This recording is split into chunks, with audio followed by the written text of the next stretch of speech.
Iniciando mais um vídeo aqui no canal, hoje faremos a resolução da prova de assistente social do concurso da Prefeitura de Pombos, realizado pela Banca Igeduc. Provas foram feitas no dia 19 de novembro. Questão 71. Um veículo precisa percorrer 1.012 quilômetros. Se ele percorreu 644 nos 7 primeiros dias, precisará de pelo menos mais 4 dias mantendo a velocidade anterior para concluir toda a viagem. Essa aqui é uma questão de regra de 3, tá certo? Então você tem o seguinte, ó, você tem dias e quilômetros, tá certo? São suas unidades. Então, em 7 dias, ele percorreu 644, numa certa velocidade. A questão diz que precisa de mais 4 dias para percorrer o restante. Então, vamos calcular quanto tempo ele gasta para percorrer todo o trajeto. Todo o trajeto tem 1.012 quilômetros em X dias, tá certo? Pontua a tabelinha. Se eu aumentar a quantidade de quilômetros, aumenta a quantidade de dias, se eu manter a velocidade constante. Então, as grandezas são diretamente proporcionais. Sendo assim, você vai ter 7 sobre x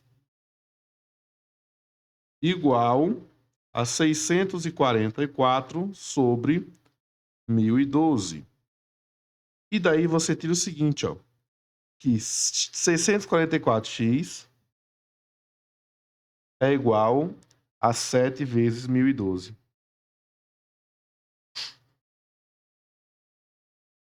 Que dá 7.084. Então, x vai ser 7.084 dividido por 644. E isso dá 11. Então, ele precisa de 11 dias para percorrer esse trajeto. Ele já percorreu uma parte com 7 dias. Então, de 7 para 11, falta 4 dias para terminar o trajeto. Então, essa afirmativa aqui ela é verdadeira. 73. Na equação 13x mais 25 igual a 142, o valor de x corresponde ao número ímpar menor que 17. Então, você tem 13x mais 25 igual a 142. Então, você vai ter 13x igual a 142 menos 25. X vai ser, pega 142 e retira 25. Você vai ter 117 sobre 13. E essa divisão vai dar exatamente 9. E 9 é um número ímpar e é menor que 17. Então, a afirmativa é verdadeira.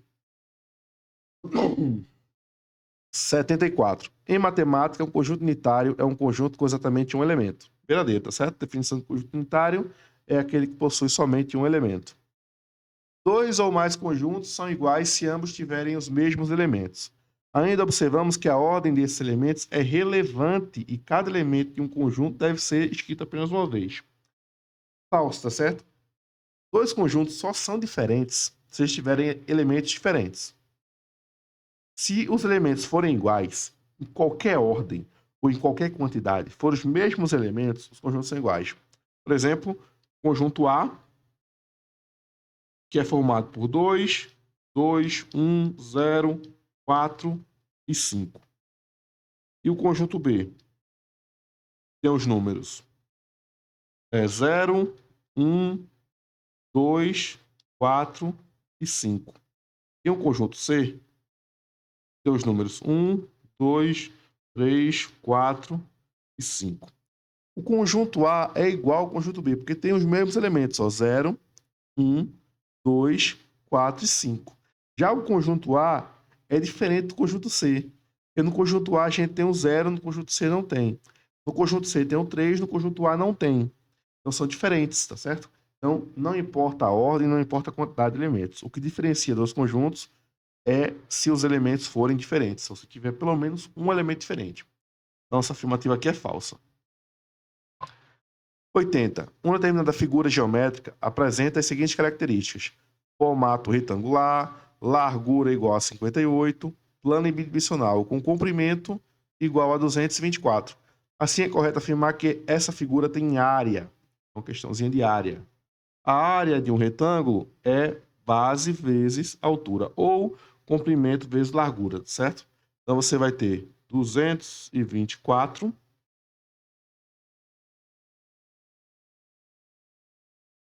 vezes 58. Essa área vai ser, então, 224 vezes 58. Isso vai dar 12.992 metros quadrados. E isso é maior que 11.700. Então, essa afirmativa aqui é falsa. Dados A e B, dois conjuntos unitários, podemos afirmar que a união entre A e B também é um conjunto unitário? Não. Só seria unitário se esses dois conjuntos fossem iguais, certo? Então, essa afirmativa aqui ela é falsa. Imagina o conjunto A formado pelo elemento 1. O conjunto B formado pelo elemento 2.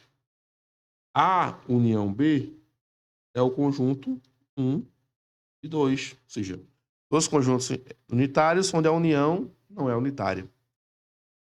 Considerando o conjunto M com 4 elementos e o conjunto N com 6 elementos, o número máximo de elementos do conjunto das partes da interseção de M com N é igual a 64. O conjunto das partes é formado por todos os subconjuntos de um determinado conjunto. Então, esse conjunto que a gente vai analisar é a interseção de M com N. E a gente quer o número máximo. Então, essa interseção tem que ser máxima. Eu tenho 6 elementos no conjunto N, 4 elementos no conjunto M e 6 no conjunto N. A interseção, no máximo, terá só 4 elementos. Não pode ter mais do que 4.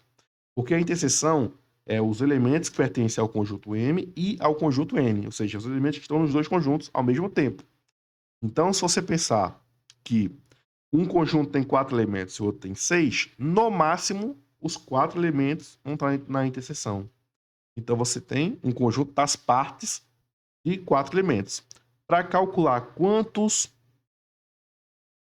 subconjuntos tem um conjunto, você vai fazer 2 elevado a n, onde esse n é o número de elementos do conjunto. Então, esse nosso conjunto tem 4 elementos, então vai ser 2 elevado a 4. Que é 2 vezes 2 vezes 2 vezes 2. E isso dá 16. E a afirmativa é falsa. Um capital de 1.570 aplicado a uma taxa de juros compostos de 0,8% ao mês ao longo de 9 meses resultará em um montante maior que 1.680. Essa questão é sacanagem, pessoal. Porque, pessoal, vamos lá. Montante nos juros compostos é o capital que multiplica 1 mais a taxa elevada ao tempo. Beleza. O montante vai ser 1.570, que multiplica 1 mais 0,008. Tem que lembrar de colocar a taxa em porcentagem, em decimal, tá certo? Ela está em percentual. Elevado ao tempo, que é 9. Então, isso vai dar montante igual a 1.570, que multiplica 1,008 elevado a 9. E isso é que é sacanagem. Como é que o cara vai calcular esse número todo durante a prova, hein? Sacanagem, pô. 1,008 elevado a 9. Como é que você calcula isso durante a prova? 1.570, se você fizer essa multiplicação numa calculadora, isso vai dar 1.686 aproximadamente. E não tem condição de fazer essa conta não, gente, durante a prova. Vai pegar 1,008 vezes 1,008 vezes 1, 9 vezes. E perceba que o número é bem próximo desse aqui, ó. 1.680, 1.686. É verdadeiro, mas por sacanagem, né? 91. Após o aumento de 8% sobre o preço inicial, um produto passou a custar 1.015,20. Então, o valor inicial desse item era 912. O que a gente pode calcular aqui é o seguinte. Se eu sei que era 912 e eu estou dando um aumento de 8%, é o seguinte, 912 é 100%, tá certo? Se eu dei um aumento de 8%, a gente vai calcular 108% de 912. 108% é 108 sobre 100 vezes 912. Beleza.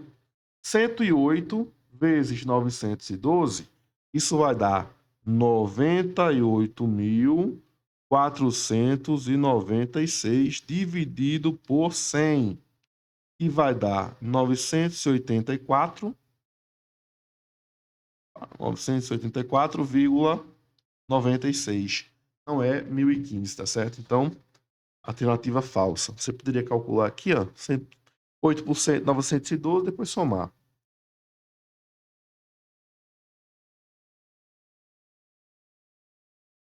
Questão 95. Se as idades de três indivíduos são, respectivamente, 20, 10 e 12, então a média da idade desses indivíduos é inferior a 12 anos e 6 meses. A média vai ser 10 mais 20, né? Mais 12. A soma das idades dividido por 3. São 3 idades. Essa soma dá 42, dividido por 3. 42 por 3, 14. 14 é superior a 12 anos. Então, a alternativa aqui é falsa. Questão 97. Dado o conjunto F igual a A, B, C, D, o número de subconjuntos formados por dois elementos é igual a.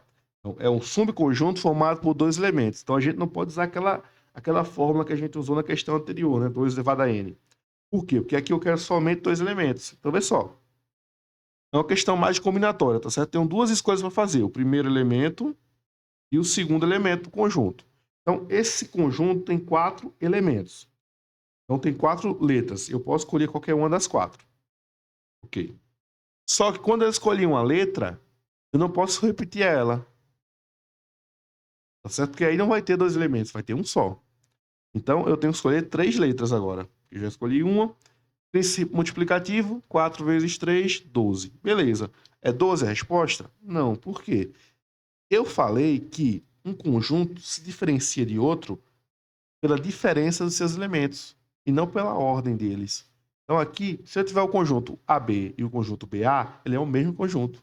Então eu estou contando esses conjuntos 2 vezes. Então eu tenho que pegar esse 12 e dividir por 2. E isso dá 6 vezes. Então são 6 conjuntos diferentes, tá certo? E a alternativa aqui é verdadeira. Última questão, questão 100. O conjunto vazio é considerado subconjunto de qualquer conjunto, independente de seu tamanho ou dos seus elementos que compõem. De fato, propriedade do conjunto vazio, né? Subconjunto de qualquer conjunto. Verdadeiro. Certo? E aqui a gente encerra a resolução dessa prova.